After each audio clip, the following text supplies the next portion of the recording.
Dentro de 10 días habrá elecciones en los Estados Unidos y puede cambiar dramáticamente el escenario político en ese país. Son comicios de medio término en los que se renueva la Cámara de Representantes y parte del Senado, además de una gran cantidad de cargos locales, incluyendo algunas gubernaturas. Y mire usted, la situación económica con una inflación alta, tan alta como la que tenemos aquí, ha condicionado los resultados y todo indica que el martes 8 de noviembre el Partido Republicano podrá terminar controlando tanto la Cámara de Representantes, el equivalente a la Cámara de Diputados, como el Senado. El tema de las libertades individuales, como el derecho al aborto, no le ha alcanzado al Partido Demócrata para contrarrestar el costo de la inflación y tampoco le ha ayudado la radicalización de las posiciones en la izquierda del Partido Demócrata, que ha chocado en muchas ocasiones con los electorados centristas. ¿Qué es lo que ha pasado?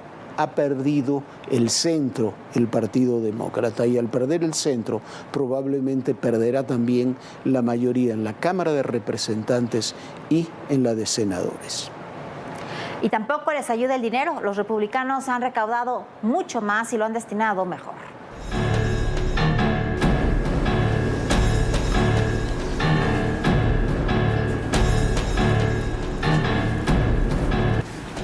The suspect pulled the hammer away from Mr. Pelosi and violently assaulted him with it.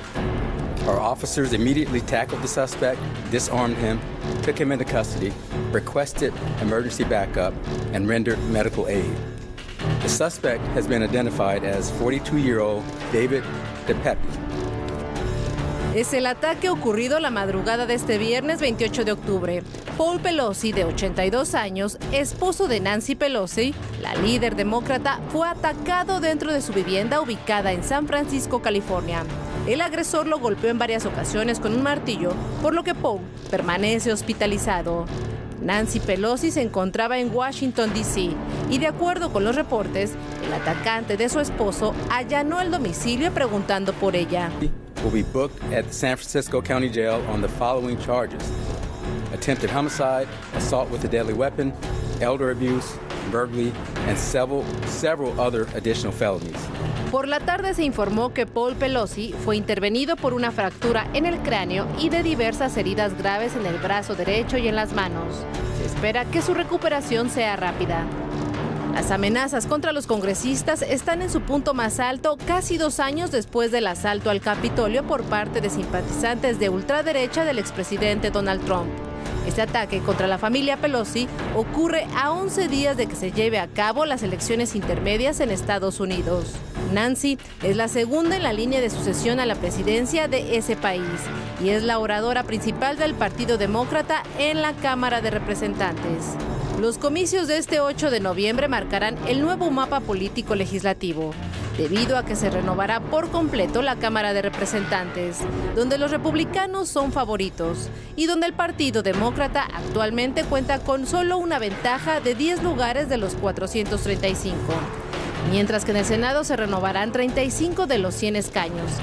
Aquí los partidos mantienen un empate de 60 espacios para cada partido y solo cambia con el voto de la vicepresidenta Kamala Harris. Además, los estadounidenses renovarán gubernaturas. Estos comicios pondrán a prueba la administración de Joe Biden, quien enfrenta una inflación de más de 9% y críticas por la retirada de las tropas de Afganistán. De acuerdo con los sondeos, su índice de aprobación está entre el 30% y el 40% en los estados clave, lo que es muy bajo para un presidente. Un factor que se vuelve crucial en estas votaciones es el radicalismo, que ya cobró factura en temas como el aborto, debido a que en varios estados se eliminó este derecho. El tema del uso de armas también se vuelve una pieza, ya que continúa la discusión y la división de opiniones sobre la aportación de estas. Y como aderezo está la aparición de Donald Trump en diversos escenarios para impulsar el voto republicano. Trump quiere regresar a la Casa Blanca en 2024 y por ello se mantiene activo y busca los reflectores. Todo esto pone al presidente Biden en una situación difícil para sacar adelante su agenda. Más de 9 millones de estadounidenses han votado hasta esta semana, tanto en persona como por correo, lo que indica que la participación final será muy alta. Es muy interesante, hay unos estudios muy interesantes de cómo se ha dado este proceso con el manejo. Olvídese usted de la inflación y de todo lo demás, que pues, claro que influye, pero en las elecciones, en todas las elecciones y en las de Estados Unidos, el dinero es muy importante. ¿Cómo invirtieron los republicanos? No invirtieron básicamente, que tenían mucho más dinero, habían recaudado mucho más dinero que los demócratas. No invirtieron fundamentalmente en sus distritos, invirtieron en los distritos históricos del Partido Demócrata. Vieron la debilidad del Partido Demócrata en sus distritos históricos, decidieron competirles ahí y ahí pusieron el dinero, ahí pusieron sus candidatos y obligaron incluso a los demócratas a tener que invertir en sus propios distritos en lugar de invertir en los distritos que le hubieran podido competir a los republicanos. Hay varios casos muy importantes. Hay lugares donde Rhode Island desde la Segunda Guerra Mundial no gana un candidato republicano y ahora está a punto de ganar un candidato republicano. Ocurre incluso en California, donde también han logrado en varios distritos. California es un estado controlado por los demócratas casi en su totalidad, están logrando cambiar el voto en varios distritos y han cambiado también la percepción de distintas comunidades, desde clases medias hasta migrantes asiáticos, hasta migrantes latinos, que están votando también en un porcentaje mayor, cada vez mayor, hacia el Partido Republicano. Bueno, y la pregunta es, ¿qué repercusiones pueden tener estas elecciones en los Estados Unidos para México? Los especialistas consideran que pocas serán buenas. A unos días de los comicios de medio mandato en Estados Unidos, las tendencias coinciden en que la Cámara de Representantes puede pasar a manos de los republicanos. La disputa por el Senado es la más reñida. Tal pareciera que va a ser una especie de segunda parte de lo ocurrido en las elecciones presidenciales de hace 2 años. Hay una especie como intento de venganza de parte de los republicanos sobre los demócratas y sobre todo pues ese clima especial de populismo que dejó Donald Trump con un país muy dividido. La historia política así lo ha marcado en las últimas 22 elecciones. El partido en el poder pierde lugares en las elecciones intermedias. De cualquier forma, las implicaciones en la relación de Estados Unidos con México son evidentes. Si los republicanos controlan una de las cámaras del Congreso, la relación con la administración del presidente López Obrador puede tomar un rumbo diferente. Una Cámara de Representantes o un Senado republicano puede centrar más su atención en temas como la migración y seguridad fronteriza. En el sistema estadounidense, el partido que obtiene la mayoría en el Congreso ocupa todas las presidencias de los comités y subcomités en el Congreso y por ende controla y fija la agenda legislativa. Siempre existe la pregunta, ¿qué nos conviene más, si ganan los demócratas o republicanos? En esta ocasión es claro que los republicanos van a tener posiblemente la mayoría en la Cámara de los Representantes y quizás también obtengan la mayoría en el Senado. Será un poco más competida esta Cámara. Pero lógicamente si tienen las dos mayorías van a presionar más al presidente López Obrador. Los funcionarios con los que México ha establecido una relación cercana, como el secretario de Seguridad Nacional Alejandro Mayorkas y al fiscal general Merrick Garland, en primer lugar podrían dejar sus cargos. En materia de seguridad se pondrá mayor atención al trasiego de drogas, sobre todo al que los republicanos bautizaron en campañas como el fentanilo mexicano. En cuanto a temas laborales y comerciales, las diferencias sobre productos agrícolas, derechos humanos, trabajo forzado y tráfico de personas podrían tener mayor relevancia. Además del proceso de consultas entre ambas naciones en materia energética al amparo del TEMEC. El TEMEC, de alguna forma, pues está en un momento en donde hay una especie de molestia por parte de algunas empresas privadas en Estados Unidos por el incumplimiento en nuestro país en el sector energético de algunas cláusulas. Posiblemente iremos a este panel de controversia en el corto plazo. Otro tema importante para Estados Unidos es la dependencia tecnológica con China, por lo que demócratas y republicanos coinciden en la necesidad de revertir esas importaciones y mantener la tecnología avanzada de chips lejos de Beijing. Es por eso que el gobierno estadounidense busca aliados, concretamente México, para ensamblar y fabricar chips, una industria de $60,000 millones. Otro rubro son los créditos fiscales de la Ley de Reducción de la Inflación, recientemente aprobados para los vehículos eléctricos producidos en Norteamérica y que pueden estimular aún más las cadenas bilaterales de suministro de vehículos eléctricos, energía limpia y tecnologías emergentes. ¿Cuál va a ser el rol que quiere jugar México? Ese pragmatismo económico junto con un dogma político ideológico del siglo pasado. Eso quizás los republicanos y los demócratas también allá en el Congreso y en el Senado no se lo van a dejar pasar tan fácil en esta ocasión al presidente de México. Independientemente del resultado de las elecciones de mitad de periodo en Estados Unidos, México debe afrontar los retos y ser más activo en su interlocución con el Congreso para que los legisladores entiendan la realidad del país y los retos que la administración del presidente López Obrador enfrenta.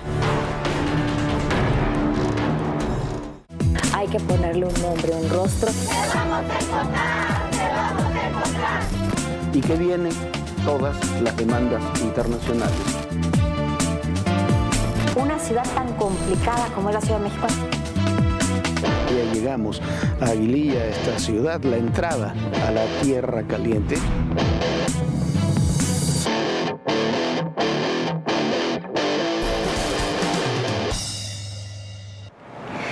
Países importantes eligieron a 2 nuevos líderes y entronizan a un tercero con un importante poder unipersonal.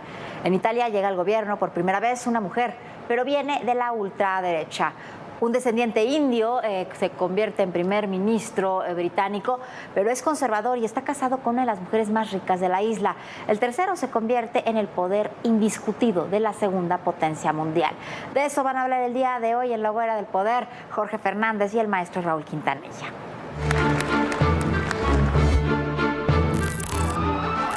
Una visión oscura de la sociedad.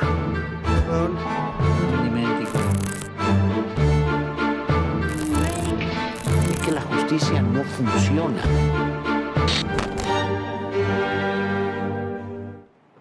Bueno, el mundo cambia, el mundo está cambiando, eso es indudable. Lo decíamos hace un minuto en la presentación, lo decía Viviana. Por primera vez una mujer gobierna Italia, pero resulta que es de extrema derecha. Un economista de origen indio está gobernando Gran Bretaña, pero es de una de las familias más ricas que hay actualmente en ese país y es del Partido Conservador. Y cuando pensábamos que aquellos poderes unipersonales de los tiempos de Stalin o de Mao habían desaparecido, Deng Xiaoping en China se convierte en el que concentra indiscutiblemente todo el poder en la segunda potencia del mundo. Raúl, maestro ¿Cómo está, mi querido señor? Muy buenas Como noches. siempre, es un gusto en verlo. ¿Qué temas fantásticos qué contradicciones cosa, tenemos, ¿no? No, empezamos por la Meloni, ¿sí? La nueva primer ministra de Italia. Una mujer brillante, ¿eh? Una mujer con narrativa. Brillante, aunque y no la demerito, al contrario. No, es mujer brillante. Brillante que no terminó apenas ni la prepa. Con muy buena narrativa, sí. Con ideas propias, no repite absolutamente nada, sus ideas son propias. Ella sabe perfectamente cuáles son sus postulados. Y lo interesante del asunto, maestro, es que yo creo que no hay ninguna coincidencia nostálgica con Mussolini, no la hay. Creo que es un ejemplo de esta manera de manejar el camino al poder que se denomina la doble vía. Me presento como un conservador moderado, que no voy a armar nada, sino que voy a defender al país. Vamos a establecer contacto con las cosas, vamos a hacer que los italianos tengan más trabajo. Son duros, pero saben que se presentan moderadamente conservadores. Cuando se van acercando al poder, cuando van teniendo el poder, ¿sí? Primera noticia, menos ONGs, más gobierno, o sea, empiezan a endurecerse o a fortalecerse el camino de la doble vía que creó el gran Mussolini, maestro. Que Mussolini estableció el manejo de la doble... Porque Mussolini llega al poder como demócrata, como un señor que después de la marcha de Roma dando una especie de golpe. Exactamente, pero él llega con ideas demócratas y con planteamientos. ¿Y qué pasa? Viene el problema con el diputado, con Matteotti, muere Matteotti, ¿y qué sale? La dureza de un partido diciendo, ¿saben qué? Que aquí venimos a poner orden. Esta idea del Salvador en la política, maestro, que otra vez empieza a repetirse y no como una simple coincidencia nostálgica. Mussolini decía, amedrenta, escandaliza, asusta, enoja, para que pongas a la gente, la pongas a mover. Otra cosa que dice Mussolini, los sistemas democráticos no se atreven, solamente esperan, son medrosos. Sí, solamente hay que buscar un líder que se atreva, porque los sistemas liberales siempre están esperando que todo se resuelva por la dialogación. ¿Qué promete la Meloni? Italia para los italianos. ¿Qué les está avisando? Migración, ni la tomen en cuenta. ¿Sí? Segunda cosa, el trabajo es para nosotros, no para esos señores que se reproducen muy rápido y no tienen el placer de pagar impuestos como pagamos nosotros. O sea, los procesos de trabajo se van a recortar para muchas personas y la raza blanca. O sea, darle otra vez prioridad a la raza blanca.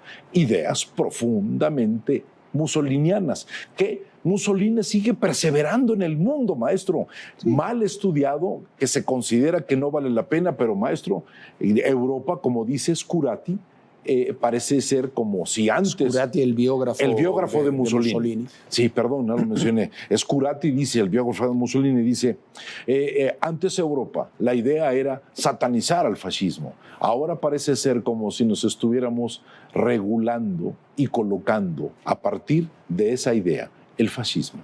Ahora, ¿qué es interesante, maestro? En Italia está este grupo de ultraderecha. En la segunda economía más poderosa del mundo, en la China, en el gran imperio chino, ahora sí tienen su gran emperador chino. Nadie desde Mao Zedong y los emperadores ha tenido tanto poder como Xi Jinping. Tanto poder, maestro.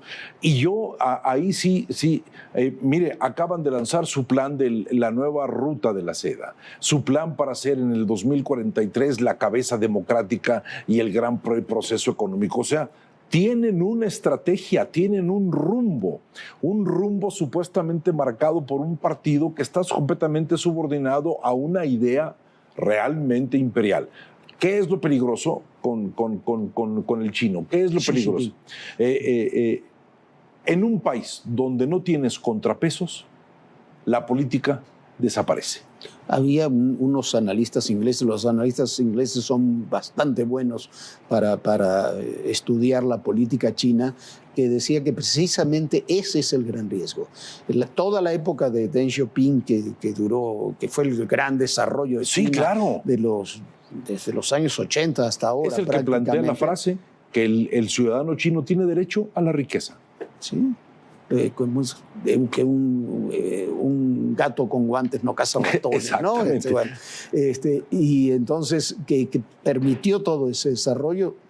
Xi Jinping dice que se acabó claramente, el Estado y el partido tienen que recuperar mayor control sobre la sociedad, pero lo concentran en una persona que ya de perdida anunció que se queda hasta 2032, quién sabe.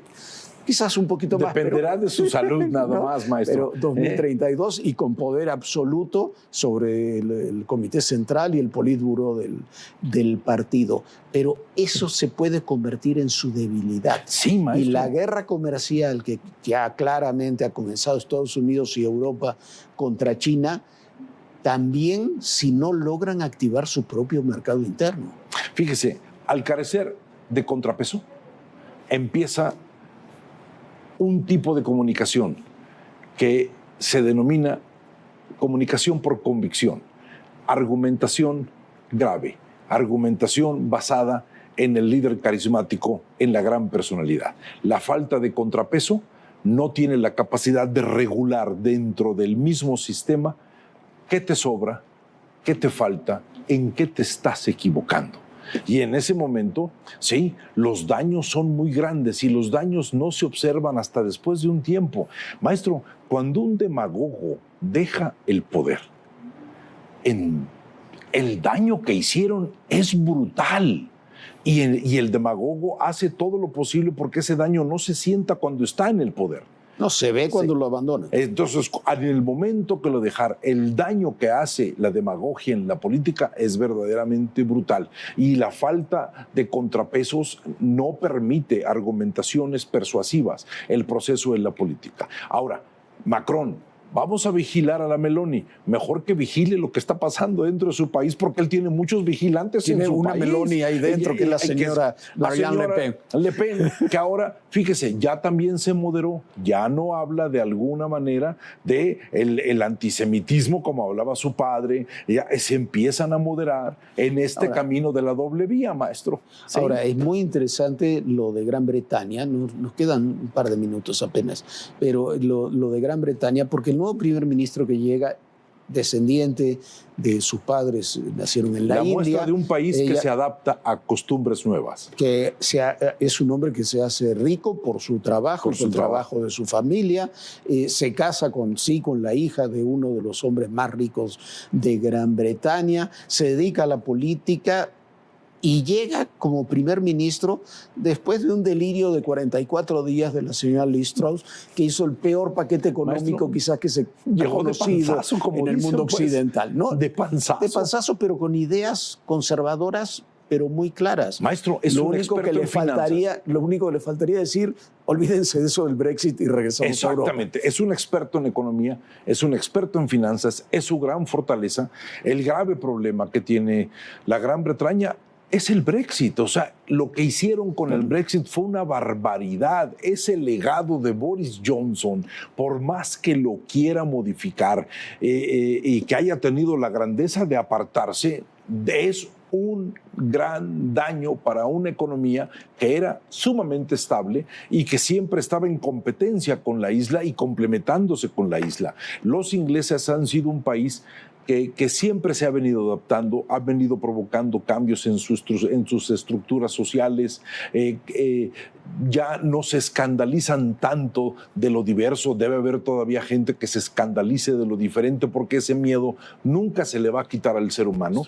A ver qué es lo que sucede. Pero es una época interesante. Tres procesos interesantísimos. Muchísimas gracias. Gracias, mi querido Marco. Gracias.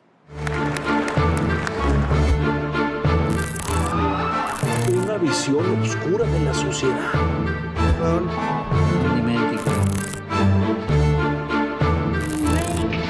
Es que la justicia no funciona. Y como siempre, qué ver, qué oír y qué leer este fin de semana. Que ver una película que a mí me pareció excepcional, Argentina 1985. Ese año, en 1985, se celebró en Buenos Aires un juicio histórico. Los 9 integrantes que gobernaron Argentina durante la brutal dictadura militar que duró de 1976 a 1983 y que hizo desaparecer sistemáticamente a 30.000 opositores.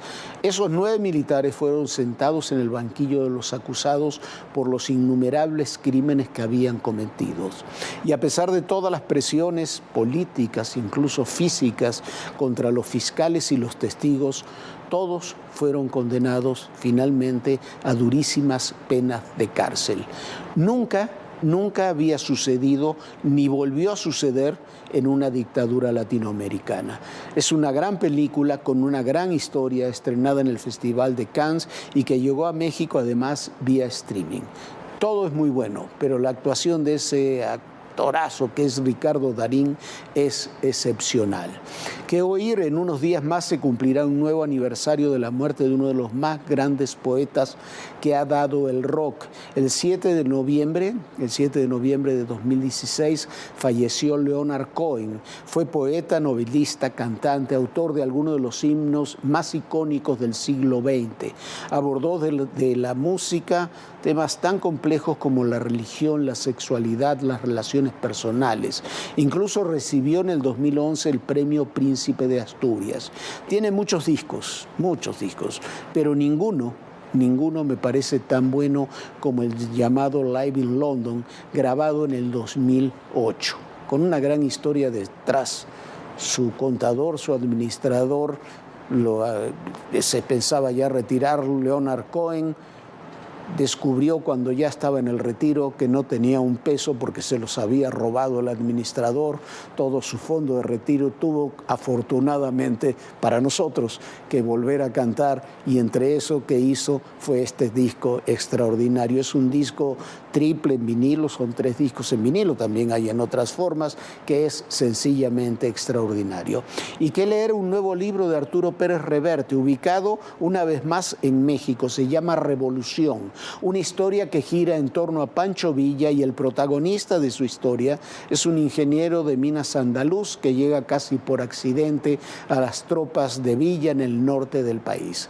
Martín Garret, así le dicen, el apellido inglés le viene de un bisabuelo, ayudará a los insurgentes a volar puentes, bancos, a hacer distintos atracos para Pancho Villa. A Pérez Reverte le ayuda a escribir una novela interesante y divertida, con una visión, como muchas veces debe ser para que sea interesante y divertida, alejada del exterioricismo tradicional, Viviana. Pues ahí están todas las recomendaciones. Descanse, tenga un gran fin de semana y bueno, como siempre lo esperamos aquí el próximo lunes muy puntuales a las 11 de la noche. Pero si el fin de semana quiere ver todos los contenidos especiales de Todo Personal, lo puede hacer muy fácil. Se va a este símbolo QR, puede revisar todo lo que la plataforma le ofrece y ahí puede ver los reportajes.